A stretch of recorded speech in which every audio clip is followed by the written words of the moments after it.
আসসালামু আলাইকুম। দেখেন তো এটা কি? এটা হলো লেক লুইস।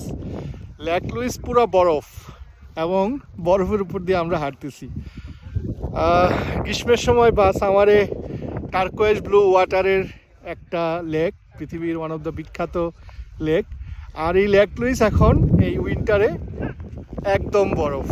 তো এটা একটা টোটালি ডিফারেন্ট এক্সপিরিয়েন্স। আমরা আজকে সকালে ক্যালগেরি থেকে রওনা দিয়ে লেক লুইসে আসলাম। তো লেক লুইস থেকে আমরা আজকে বিসির দিকে যাব এবং 6 দিনের একটা প্রায় 2500 কিলোমিটার একটা রোড ট্রিপ আমাদের করার ইচ্ছা।